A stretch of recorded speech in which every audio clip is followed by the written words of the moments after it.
नाज़रीन, हिजबुल्लाह की तरफ से इसराइल पर बहुत बड़े हमलों की रिपोर्ट्स आ रही हैं। गुलान हाइट्स को निशाना बनाया गया है और उसके साथ साथ कई एक बेसिस को, हेड क्वार्टर्स को निशाना बनाया गया है। इसके अलावा फौजियों से भरे ट्रक्स को एक बार फिर निशाना बना दिया गया है और वीडियो सबूत भी उसके जारी कर दिए गए हैं। कोई 150 से 200 के करीब रॉकेट्स इस वक्त हिजबुल्लाह से इसराइल पर फायर करने की रिपोर्ट्स आ रही हैं। ये सारी ताज़ा तरीन तफसीलात हैं, आपके साथ शेयर करेंगे। जिन लोगों ने चैनल को सब्सक्राइब नहीं किया उनसे रिक्वेस्ट करेंगे कि चैनल को जरूर सब्सक्राइब कर लें ताकि हर आने वाली वीडियो आप तक पहुंच सके। नाज़रीन, लेबनान के हमले मुसलसल जारी हैं और तेज हो चुके हैं और इसराइल लेबनान के इन हमलों के सामने एक सिटिंग डक है। ठीक है, एक सिटिंग डक के तौर पर इसराइल बन चुका है हिजबुल्लाह के रॉकेट्स के आगे और अपने आप का दिफा करने में मुकम्मल तौर पर नाकाम हो चुका है। उसका एयर डिफेंस, उसकी सारी डॉक्ट्राइन यहां पर फेल हो चुकी है, तबाह हो चुकी है। हिजबुल्लाह ने मुकम्मल तौर पर उसको उड़ा के रख दिया है।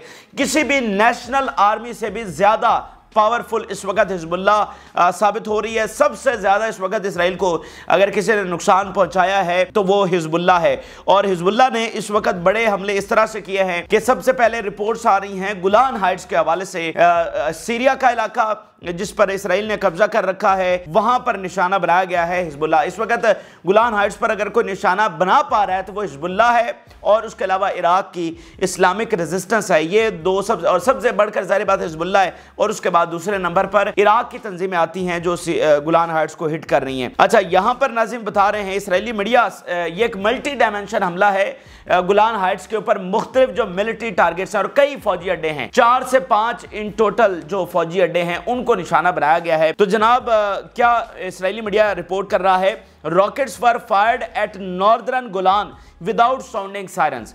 ये एक बिल्कुल डिफरेंट फिनोमेना है जो हमें देखने को मिल रहा है और इसराइल इसके ऊपर बात कर रहा है कि ऐसे कौन से लिथल हथियार हिजबुल्लाह को मिल चुके हैं जो सायरन्स भी नहीं बजते और वो आकर हिट करते हैं, ग्राउंड को हिट करते हैं।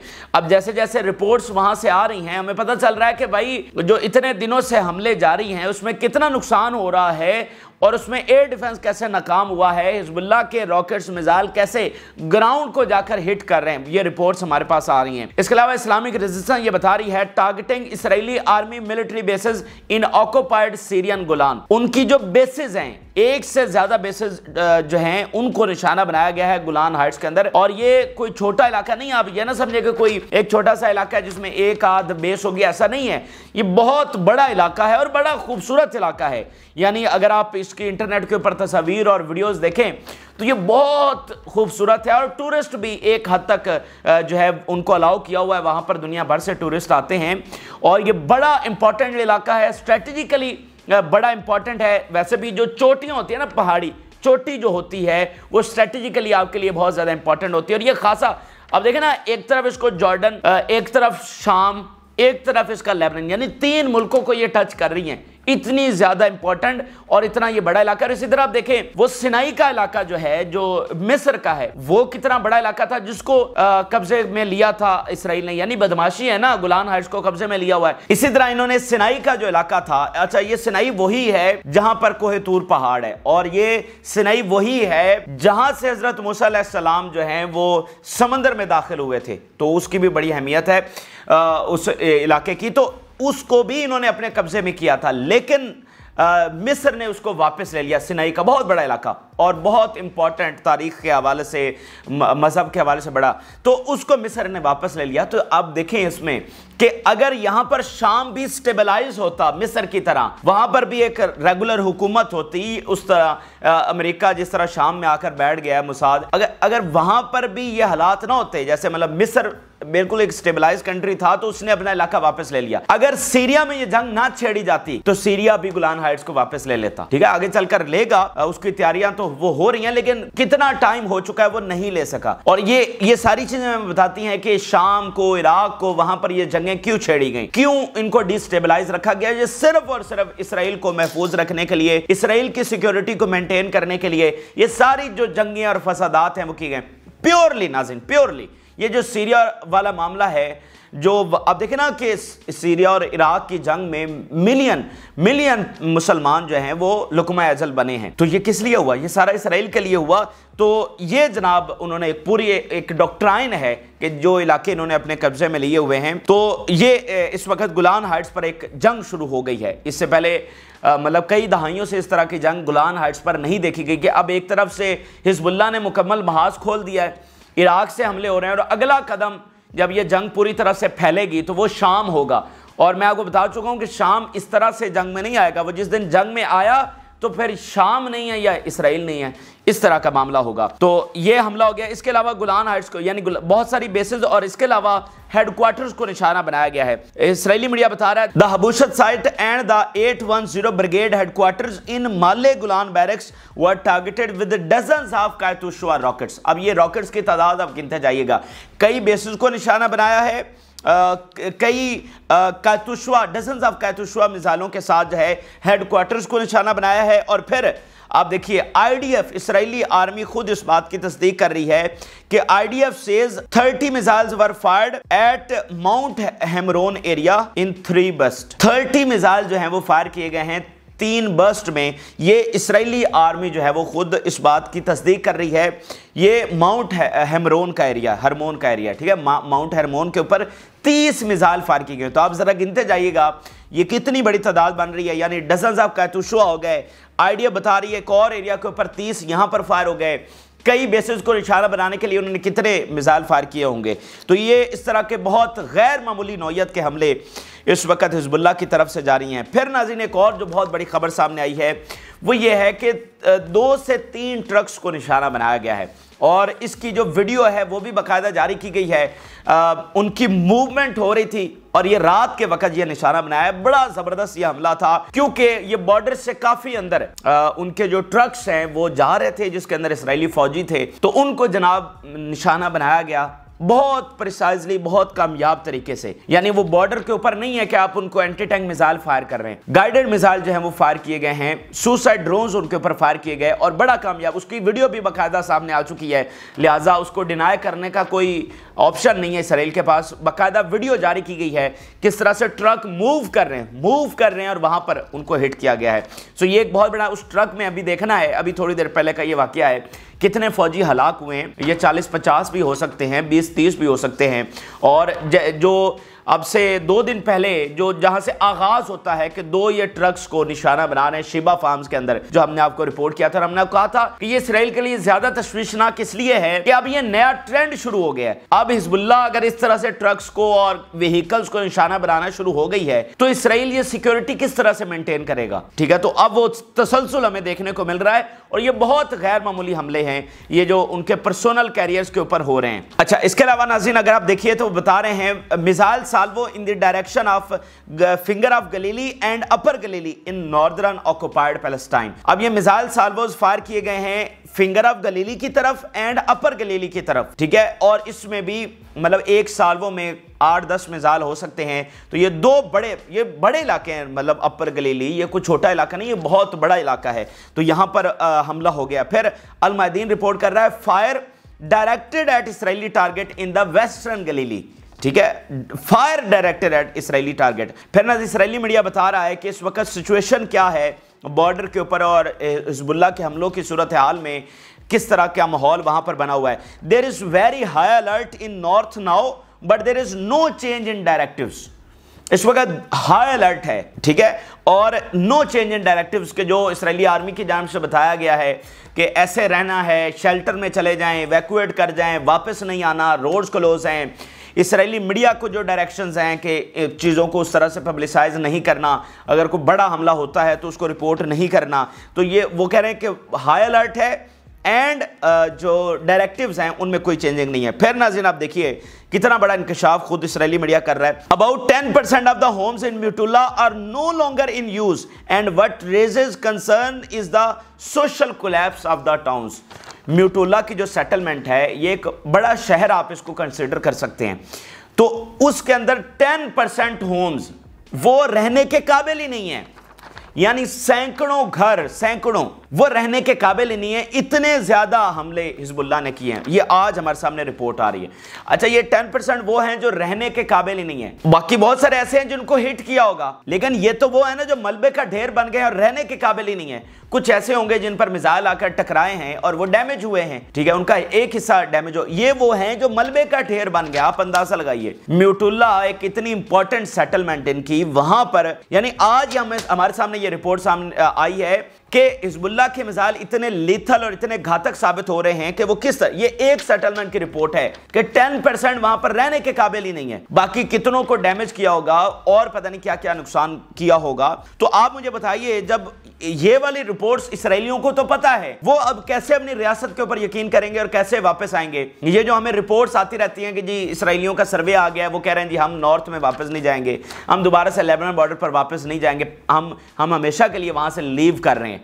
तो उसकी वजह यह है कि उनको तो नजर आ रहा है कि भाई अब हिजबुल्लाह बेशक ये जंग बंद भी हो जाए तो कौन सा मरीख पे चली जाएगी, उनके जो हथियार हैं वो कौन सा रिवर्स हो जाएंगे, तो वो तो इस हद तक हमें निशाना बनाने की सलाहियत रखते हैं। और इसराइल की सारी सिक्योरिटी, क्योंकि देखें इसराइल एक कब्जा है ना, इसराइल को मानता तो कोई नहीं है, तो हर हद तक इसराइल को जब भी उनको मौका मिलेगा वो हिट करने की कोशिश करेंगे।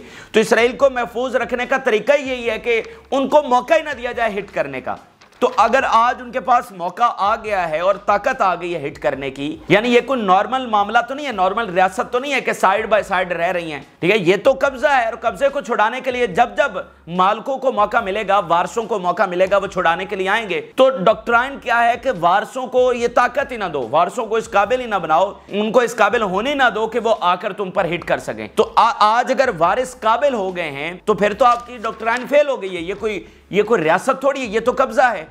तो इसलिए ये जो रिपोर्ट्स आती है ना कि वो कह रहे हैं हम हमेशा हमेशा के लिए यहां से लीव कर रहे हैं, तो उसकी बुनियादी वजह ये बहुत बड़ा इंकशाफ वो कर रहे हैं कि इस हद तक, यानी एयर डिफेंस भी गया, बाकी सारे डिफेंस जो है वो भी गए, बिलियंस ऑफ डॉलर्स जो लगाए गए वो भी सारे गए, और हिजबुल्लाह के मिसाइल डायरेक्ट आकर इस तरह से टकरा रहे हैं कि मलबे का ढेर बनी हुई है सेटलमेंट्स। अच्छा, फिर अल मायदीन बता रहा है direct fire from Lebanon towards Israeli Malkia positions, ये जो इसराइल की जहां पर वो चौकियां वगैरह बनाई होती हैं उन पोजीशंस के ऊपर हमला हुआ है।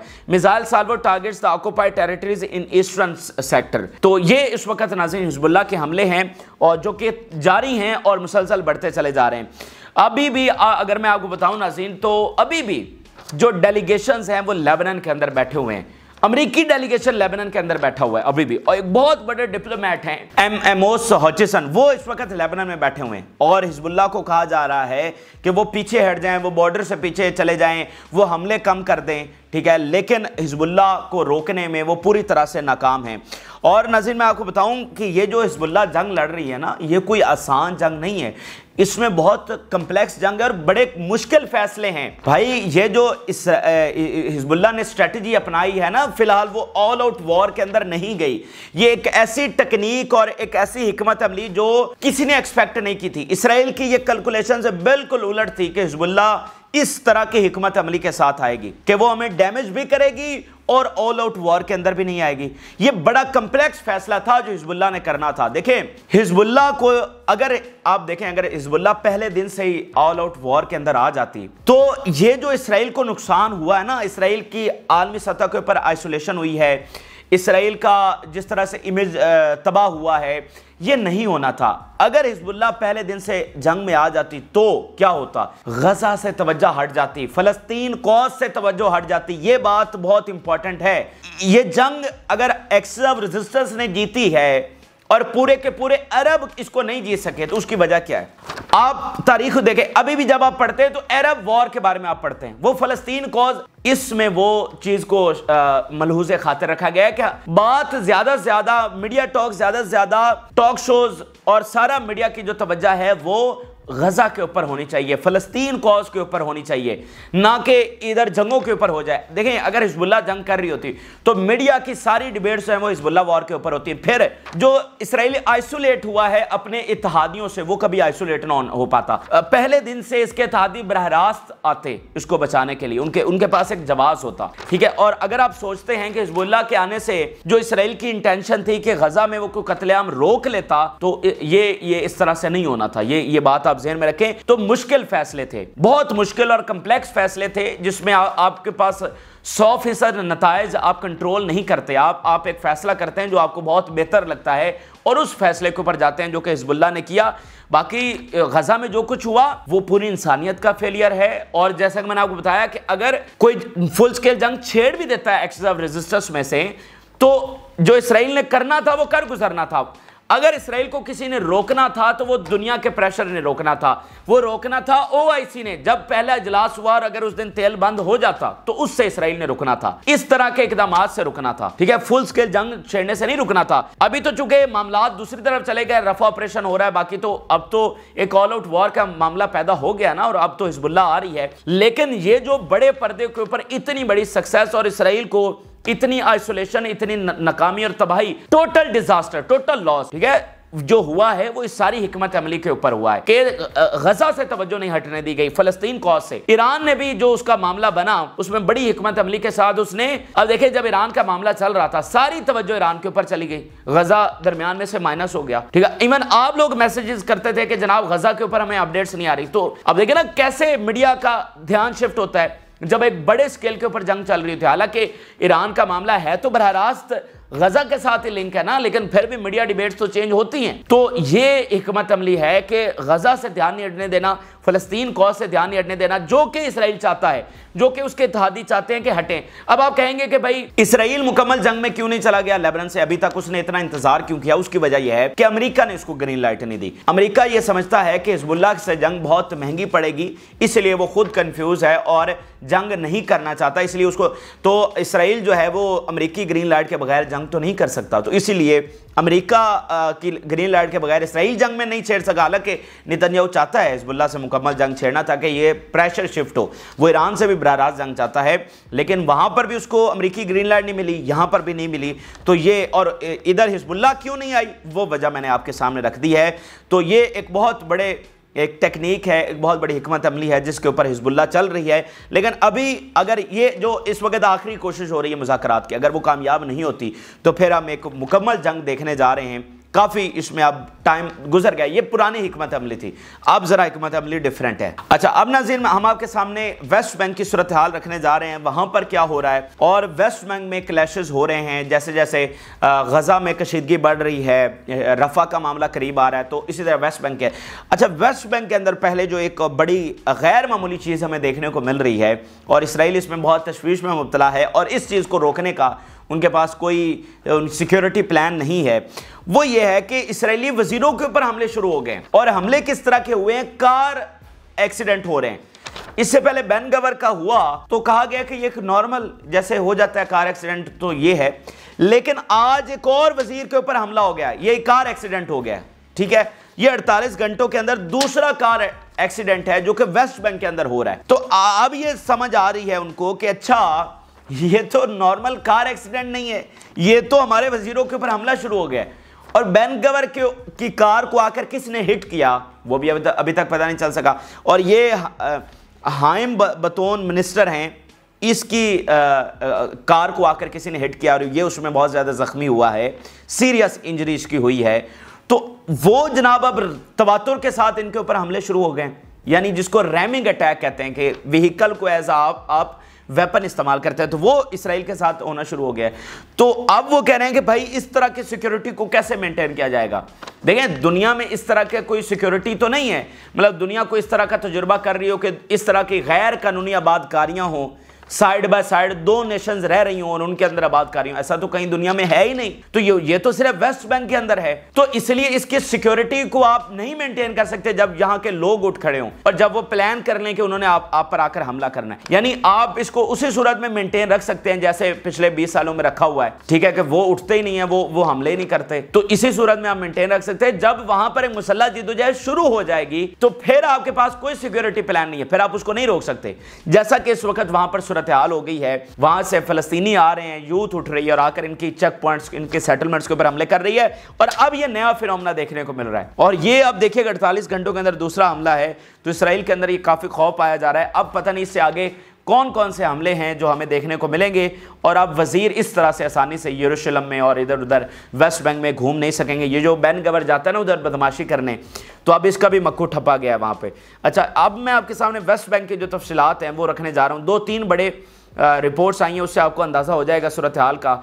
वो बता रहे हैं अलक्सा ब्रिगेड बता रही है तुलकराम में rapid response, our soldiers targeted the Israeli forces storming the city of the axis of Al Salam roundabout with barrage of bullets। कहां पर द सलाम राउंडअबाउट जो इसराइली फोर्स स्टॉर्म कर रही थी, वहां पर अंदर घुस रही थी, उसको हमने निशाना बनाया। इसके अलावा इसराइली मीडिया बता रहा है serious injuries in a stabbing attack in Ramla and shooting in the direction of the port. ठीक है जनाब, यहां पर सीरियस स्टैबिंग अटैक हुआ है, यानी ये चाकू के साथ जो हमला है इसको स्टैबिंग अटैक कहते हैं। ये वेस्ट बैंक के अंदर बहुत कॉमन जो है वो एक स्टैबिंग अटैक है और एक रैमिंग अटैक है। स्टैबिंग अटैक है चाकू के साथ, किसी तेज धार आले के साथ जो है वो करना, और रैमिंग अटैक है व्हीकल को एज अ वेपन इस्तेमाल करना।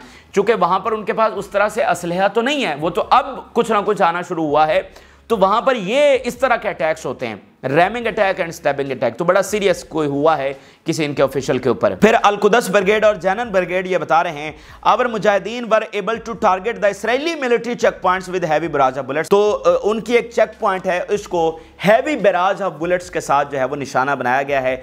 तो वेस्ट बैंक की सूरत हाल जो है एक शहर से दूसरे शहर वो बिगड़ रही है, और देखें इसराइल को भी बहुत अंदाज़ा है, बहुत अच्छे से अंदाज़ा है कि यहाँ पर सूरत हाल बिगड़ी तो वो इसको कंट्रोल नहीं कर सकेंगे। आप रमज़ानुल मुबारक में ज़रा पीछे चले जाएं तो इसमें इन्होंने ऐलान किया था कि हम मस्जिद अक्सा में नहीं जाने देंगे मुसलमानों को, ठीक है। लेकिन जब बहुत बड़ी तादाद में मुसलमान निकल के आ गए तो फिर इनकी फौज और पुलिस जो है वो पीछे हट गई, सिक्योरिटी फोर्सेस पीछे हट गई, क्योंकि उनको पता था अगर वेस्ट बैंक में बड़े लेवल के ऊपर इस तरह से जैसे ये इकट्ठे होकर आ रहे हैं और हमलावर हो गए तो फिर हम इसको संभाल नहीं सकेंगे। तो आप देखेंगे उसके बाद ये बैकफुट पर रहे हैं, तो उससे फलस्तीनियों को और करेज मिला है और उनके हमले जो हैं वो और बढ़े हैं। तो जितना बड़ा ये प्लान कर रहे थे कंट्रोल करने का वेस्ट बैंक को, उस तरह से ये कंट्रोल नहीं कर सके। देखें आप अनाउंस करते हैं कि हम मस्जिद अक्सा में नहीं जाने देंगे, तो वहां पर तो हर रोज तरावी पड़ी है मुसलमानों ने जाकर, ईद भी वहां पर पड़ी है, तो फिर आप नहीं रोक सके उनको। तो बात यह कि जैसा ये कंट्रोल करना चाह रहे थे वैसा कंट्रोल तो नहीं कर पा रहे हैं ना। अब भी एक एक शहर के अंदर जाकर इनकी फोर्सेस जा रही हैं और उनको सख्त मज़ामत का सामना करना पड़ रहा है। इनकी फौज जख्मी भी हो रही है और मारी भी जा रही है, और बाकी फ़लस्तीनी तो कुर्बानियां दे ही रहे हैं। वहाँ लेबनान के लोग कुर्बानियां दे रहे हैं, हिजबुल्लाह के कितने फाइटर्स इस वक्त शहीद हो चुके हैं, लेबनान के कितने लोग लेबनान बॉर्डर से इवैक्यूएट कर चुके हैं, ठीक है। तो बहुत कुर्बानियां जो हैं वो सारी एक्सिस ऑफ रेजिस्टेंस दे रही है। तो ये कोई आसान जंग नहीं है, ना ही ये कोई आसान मामला है। तो ये इस वक्त के हकायक हैं, और ये एक ऐसा मामला है जो कभी भी जंगबंदी की तरफ भी जा सकता है, ये भी आप जहन में रखें। ये जो अमन की फोर्सेज हैं वो किसी भी वक्त काम तो कर रही हैं, मतलब हर वक्त काम तो कर रही हैं, तो कभी भी ये अचानक से डायरेक्शन जंगबंदी की तरफ भी जा सकती है, वो वाली फोर्सेज भी हावी हो सकती हैं।